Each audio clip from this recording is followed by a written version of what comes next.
Hello everyone, কেমন আছেন সবাই? ইন্ডিয়া চ্যাম্পিয়ন হয়েছে চ্যাম্পিয়ন্স ট্রফিতে। এটা নিয়ে অনেকের অনেক কথা রয়েছে। আসলে এই কথাটা আসলে অনেকের মনে প্রশ্ন উঠেছে যে ইন্ডিয়া এক্সট্রা ফ্যাসিলিটিস নিয়ে এই চ্যাম্পিয়ন্স ট্রফিতে খেলেছে এবং পুরা চ্যাম্পিয়ন্স ট্রফির প্রতিটা ম্যাচই একই ভেন্যুতে খেলার ফলে ইন্ডিয়া একটা বাড়তি অ্যাডভান্টেজ পেয়েছে, যেটা অন্য অন্য বাকি দল পায়নি। আসলে হাইব্রিড মডেলের এই যে চ্যাম্পিয়ন্স ট্রফিটা হয়েছে, সেখানে এই প্রতিটা দল আসলে আগে থেকেই জানতো যে ইন্ডিয়া এই চ্যাম্পিয়ন্স ট্রফিতে একই ভেন্যুতে খেলবে এবং একই মাঠেই খেলবে এবং একই কন্ডিশনে খেলবে।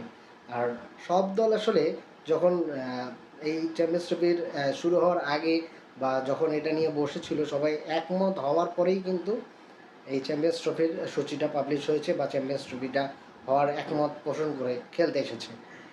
সো এইটা নিয়ে আসলে আসলে মানুষের অনেকে আবেগপ্রবণ হয়ে অনেক কথা বলেছে। আর বলাটাও স্বাভাবিক, যেহেতু এত বড় একটা টুর্নামেন্টে একটি দল একটা ভেন্যুতেই খেলবে। আসলে অনেকে বলছে যে আসলে এটা আইসিসি কমিটির টিম, ইন্ডিয়া একটা কমিটির টিম, সেই কমিটির টিম যেমন চাইছে সেরকমভাবেই টুর্নামেন্টে তারা খেলছে। বিভিন্ন জন বিভিন্নভাবে আবেগের বশবর্তী হয়েও আসলে অনেকে অনেক কিছু বলছে। তো ইন্ডিয়ার যে টিম কম্বিনেশন ছিল, আসলে ইন্ডিয়ার টিমটা আসলে চ্যাম্পিয়ন হওয়ার মতন একটা টিম ছিল।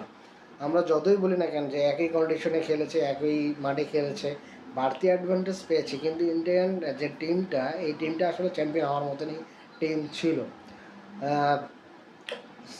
তাই অনেক কন্ট্রোভার্সি থাকা সত্ত্বেও আপনারা যদি একটু ভালোভাবে বিশ্লেষণ করেন যে ইন্ডিয়ার এই টিমটা কি আসলেই চ্যাম্পিয়ন হওয়ার যোগ্য কিনা, এই ইন্ডিয়ার আসলে আমি আমার দিক থেকে যদি বলতে চাই, এই টিমটা পুরোপুরি চ্যাম্পিয়ন হওয়ার যোগ্য ছিল। এবং কন্ডিশনের দিক দিয়ে হোক বা প্লেয়ার কম্বিনেশন, পুরা টিমের যে কম্বিনেশনটা, ব্যাকআপ প্লেয়ার বা যাদের যে যে ব্যালেন্স একটা টিম, একদম ওপেনার থেকে শুরু করে লোয়ার অর্ডার শেষ পর্যন্ত, এবং চারটা স্পিনার নিয়ে খেলেছে।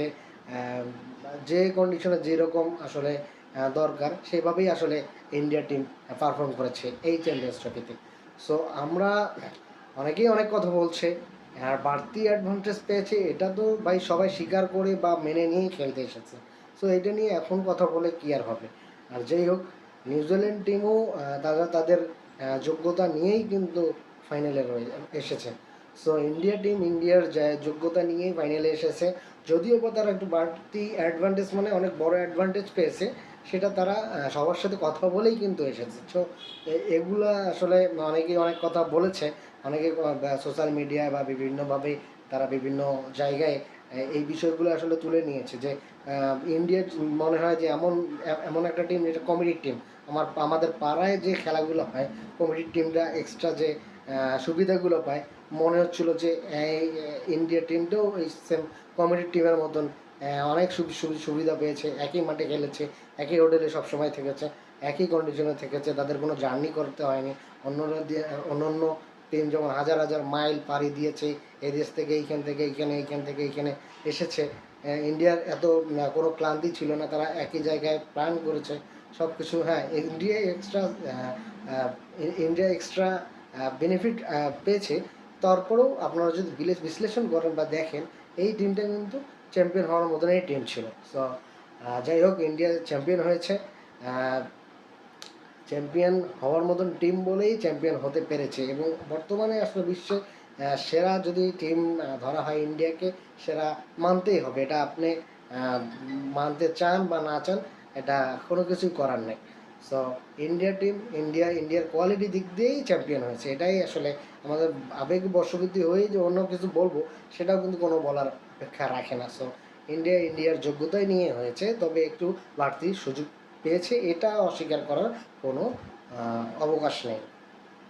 সবাই ভালো থাকবেন এবং আমার ভিডিওগুলো দেখবেন। এবং আপনাদের যদি কোনো মতামত থাকে, অবশ্যই সেই ভিডিওর নিচে কমেন্ট করবেন। এবং ইউটিউবে যারা দেখছেন তারা অবশ্যই সাবস্ক্রাইব করবেন, কমেন্টস করবেন, সাজেশন দিবেন।